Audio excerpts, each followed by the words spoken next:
Welcome back to another episode of Bohio TV. My name is Maria Rovira and I'm here with a really special guest, the Miss Universe of Puerto Rico. Let's give a round of applause to Karla Guilfú. Thank you, Aurelia. Thank you for welcoming me and for me to be able here to share a little bit about my story to other people. It's an honor to be here. I'm so excited. I'm going to be doing a few questions. Perfect. So let's get started. How would you describe your childhood and teen years in Guamaní School? My childhood and teenage years here in Guamaní School, I would describe it as one that it was really a really active one. I started playing volleyball ever since I was in 4th grade, and I was, one of those students that was always involved on the sportsmanship environment. I was one of those lucky kids who get to, skip some classes to go to tournaments and have fun and do what I love. And I do have to say that development I had as a young athlete shaped the woman that I am today. The fact that I was always someone who is adventurous, who liked, having that adrenaline has helped me take paths that are so unknown to me, but has brought so many glorious moments into my life. So, what a great answer, love that. Thank you. Besides volleyball, did you do any other sports or artistic hobbies, modeling perhaps? If so, how was the experience? Well, volleyball was my main sport ever since I was young. I started playing here at Guamaní, then I transferred to I started playing outside of school on a volleyball club. It was called Bohio, and that, combined with what I did here at school, it helped me develop as a really good athlete. I even played at my college and at a professional level here in Puerto Rico. So yes, that was my main sport, but I do have to say that I also loved singing. And I sang ever since I was in, when I went to church as a child. I was part of my church's choir, and for me that was so much fun. I remember this iconic moment where I participated at the talent show from Guamaní School. But, guess what? A real funny, sad story. When I went up at stage, I did not felt like the instrumental music was at one pace, I was in another. It was like, a really sad story. But yeah, and that was something that I admired about, now that I look back at my story, is that I was never afraid to put myself in situations that people would judge me, or people would, look at me and say, she's crazy, what she's doing, but you know what, I'm just following what my heart says. And in regards of modeling, I never thought I was going to be in this position today, because my mom, she took me to a lot of modeling classes when I was a child, and I was like, oh my God, what am I doing here? I don't like this. I don't like wearing heels, doing my makeup. It was just, And look at you now. Yes, it's crazy, right? And yeah. I was more of a sports girl, like I just said, and I loved arts as well. But when I grew up, I had the chance to be in my first beauty pageant in 2018, and I figured how beauty pageants were way more about than just our physical appearance. Yeah, and I realized it was more about our advocacy, about what we could share with the world, what are our passions, what we can communicate, important messages that we could communicate not just in our communities but in the whole universe. So that is what made me fall in love with this process. And like getting to inspire others, that's so pretty. I love that. Yes. I love it. Okay, so when did you graduate high school, and did you aspire to be the person you have become? I graduated from high school in 2016.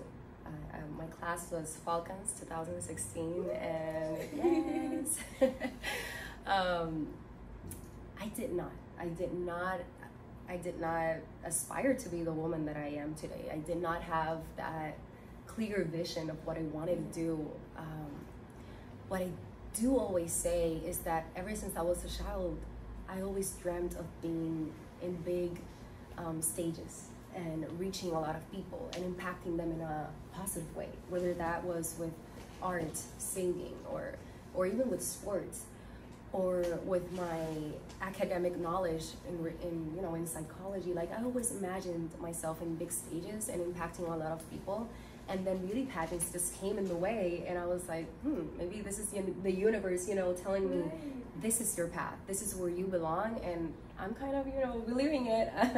So yeah, that's how I came to be the it's like you were person born to be, known, to be recognized. I know, it's weird because sometimes a lot of beauty queens, when I listen to their interviews, and they are always saying, no, this is a dream I had ever since I was a kid.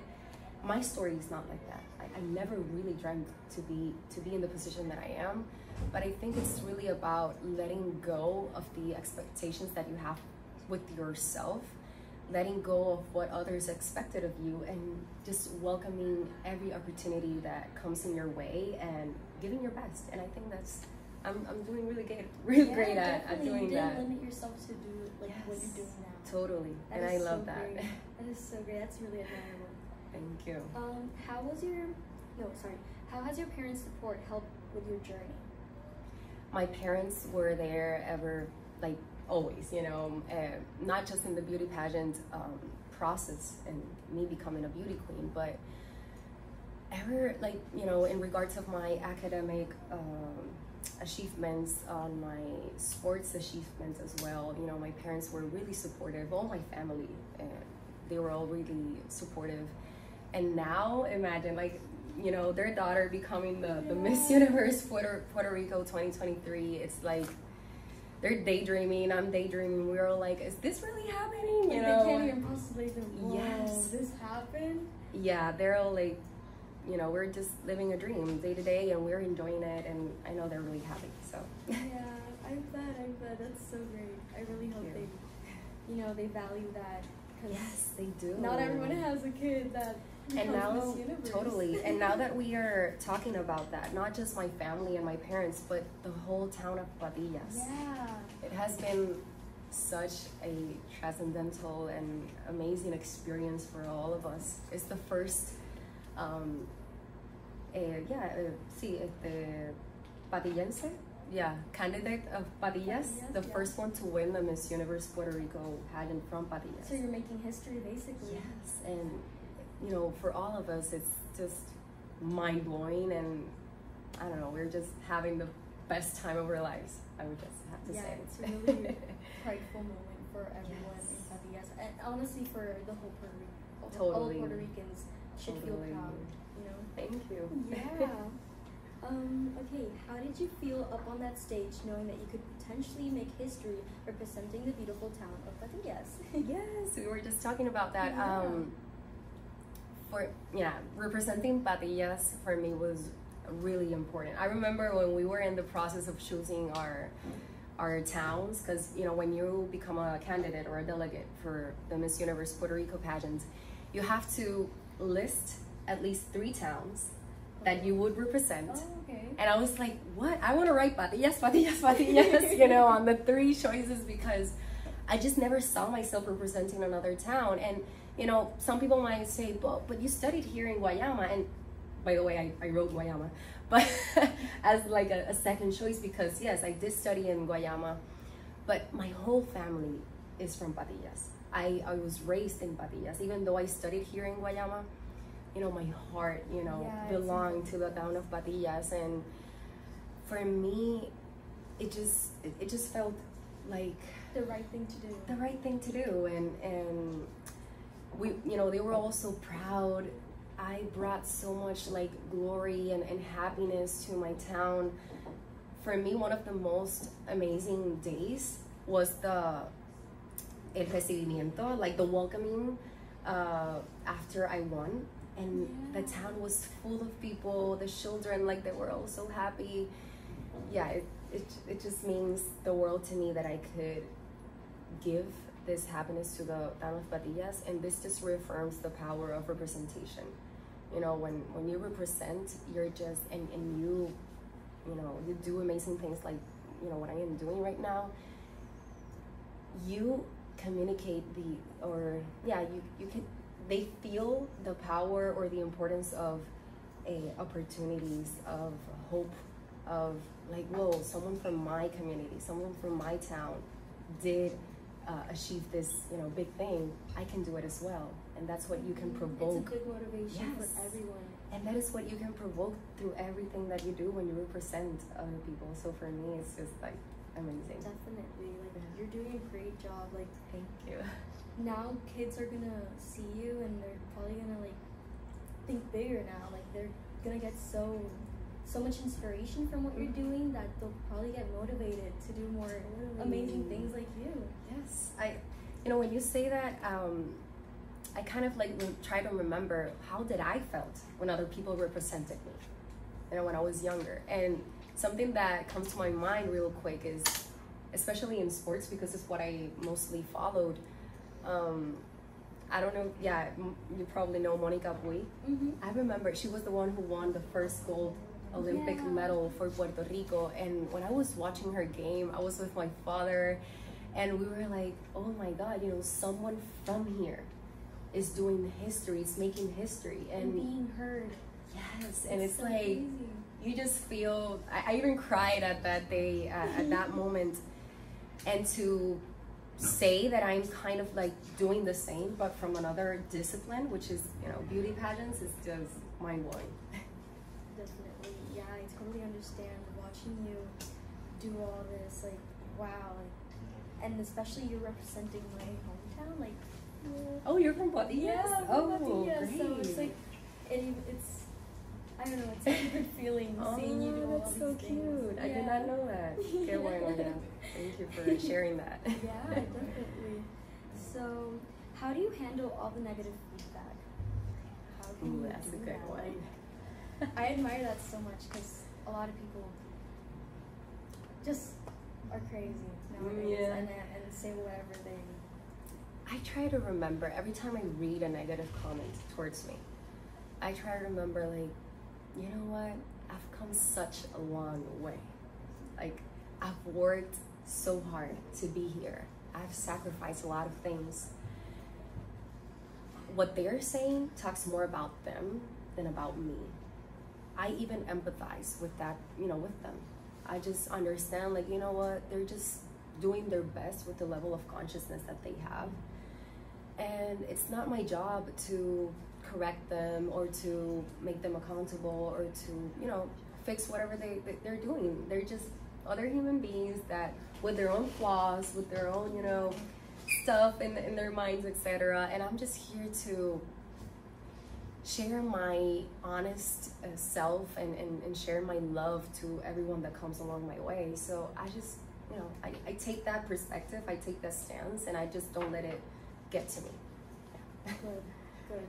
I really admire that as well. It's really hard for us, you know, teens or kids to not pay attention to what others say about us. Totally. And that is really helpful to see someone like you, you know, guide us and, like, you know, teach us these ways to, like, hey, like, just be yourself and be proud of who you are. Like, that's really important. So the message you're bringing is really important. So thank you. Thank you for recognizing that. So earlier, I didn't know you practiced yoga. I didn't know you taught yoga. Oh, so really? Okay. Tell me about this. Tell me more. I was so intrigued. I was like, what? Yoga? I need to know. Wow. Well, yoga came to my life in 2020. It was when the pandemic, like, you know, started here in Puerto Rico, you know, lockdown, everything. That's when I started to do my certificate as a yoga instructor. Yeah, I certified myself as a yoga instructor in that year. And for me, yoga is my medicine. Yoga is, like I explained earlier in one of the classes for the 8th graders, I told them yoga is about uniting your mind and your physical body in one place. Like, for example, if I'm sitting here and my mind is on what I have to do after school, what I have to do tomorrow, what I have, you know, the long to-do list that I still have to accomplish, then I'm not present. And yoga is about that. It's about being present. It's about relaxing your nervous system for you to promote, yeah, a calmness and relaxation in your whole being, and I just fell in love with that. And the more that I learned, helped me calm my anxiety. It helped me make better decisions. It helped me control my impulses. You know, when something bad, my emotions, like something bad happened to me. Maybe back in the day, I would just like, you know, get so mad and maybe, you know, scream to myself, and I was like, what is going on? And now, like, with yoga, I pause, I breathe, and I say, okay, what is going on? What can I do? You know, it makes me a more como solution-oriented person, you know, than just like quejándome, como uno dice en español, you know. And so for me, it's that. It means that, and the biggest gift that I could give to someone is to teach it as well. Not just stay with that, but to teach it to others. And every time I have the opportunity to share what you know, my knowledge regarding that, I will do it. Help others too, you know, find a way for solutions, for totally problems. Yeah, and calm down their emotions, because it helps to control your emotions a lot, right? And your feelings. It does. Like, take a moment to breathe and just let everything go. Yeah, I tried it once. It's so nice, really relaxing. I really recommend it. And it's so backed by psychology. It's so evidence-based as well, because some people, you know, at the beginning, I remember a lot of people were really I don't think yoga is for me. I don't think yoga really works, etc. But right now, there's a lot of, you know, evidence and literature that supports the positive impact that this can have on a person's life. So yeah, I totally recommend anyone who is watching or seeing or, you know, listening to this to experience it, to just try it, you know, for once and see how that can help them manage different stuff. Yeah. So how do you implement yoga in your daily routine? So some people think that yoga is about the postures that you do, how much you stretch every day, but for me, or not for me, the yoga philosophy is really about, you could just be sitting and breathing consciously, and you're doing yoga. So meditating is yoga. Remember that I said that yoga is about uniting your mind and your body? So any practice that makes you or help you achieve that, that is yoga.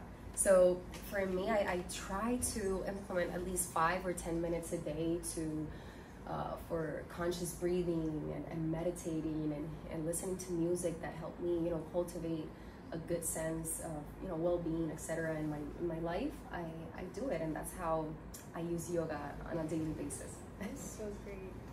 So do you tend to do so like in the mornings or at night? Yeah, I tend to do it in the morning. It helps me just start my day, you know, with energy and fresh start. Yeah, fresh start. I'm like, this is gonna be a good day. I start, you know, saying my positive affirmations. That's something that's so helpful. I remember I talked at the court earlier. I said something about la habla interna, you know, the internal talk that you have with yourself, and that is, it can have such a big impact on how you just conquer life and in general, you know. It just changes your mindset, and how you talk to yourself is how you will just behave in a daily basis. So I really recommend that. Yes, it's important to have a positive mindset in order to feel good about yourself and confident. Because I see you're a really confident person. So I know you you've worked on that for many years, right? To get to this point. Yes, totally. Thank you for saying that, because when you say, wow, you seem like a really confident person, when I was here in Guamaní, you know, walking down the corridors, I remember I was really shy girl.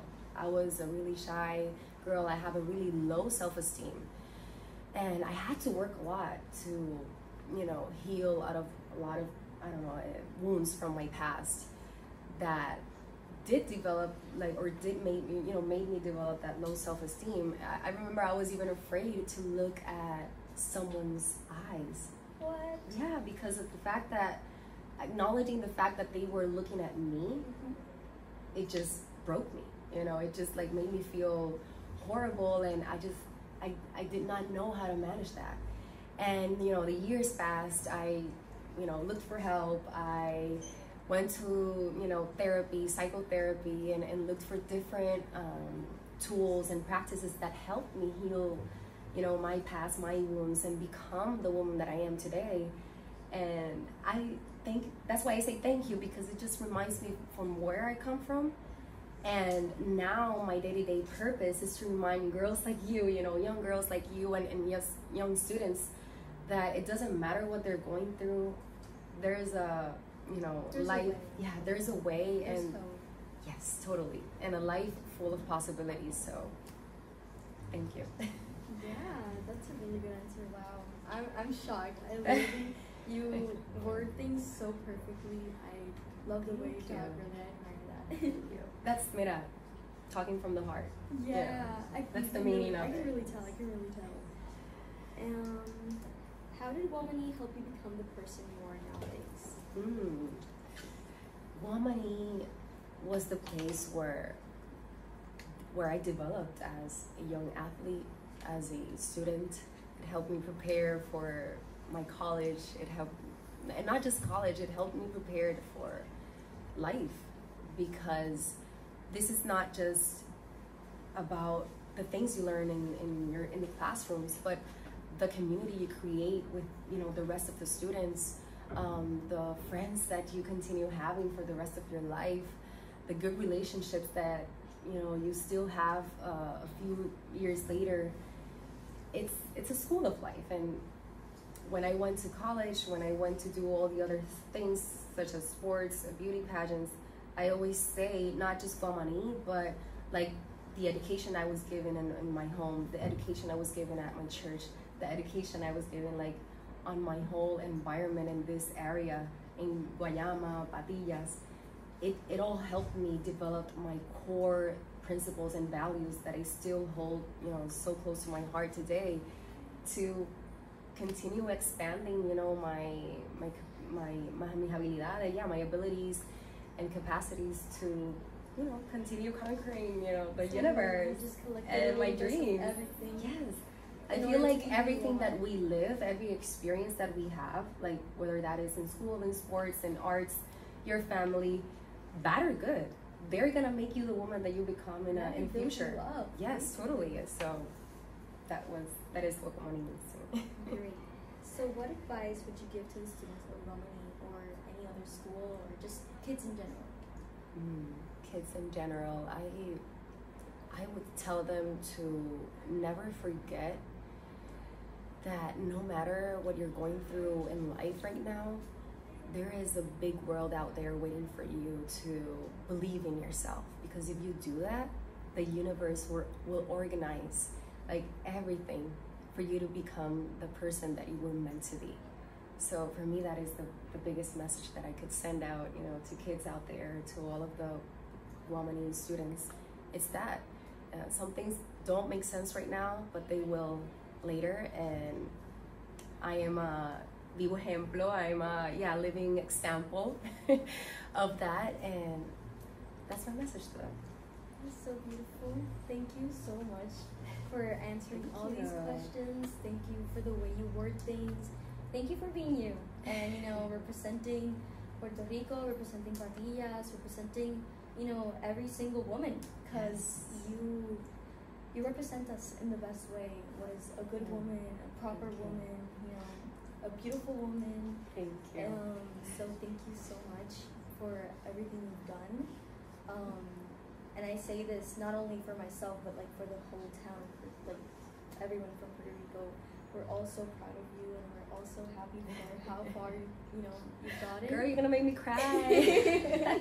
No, I sincerely say this. Like, I'm really proud. I'm really happy to get to talk to you and meet you as well. So thank you so much for being here with us. Another round of applause for Karla.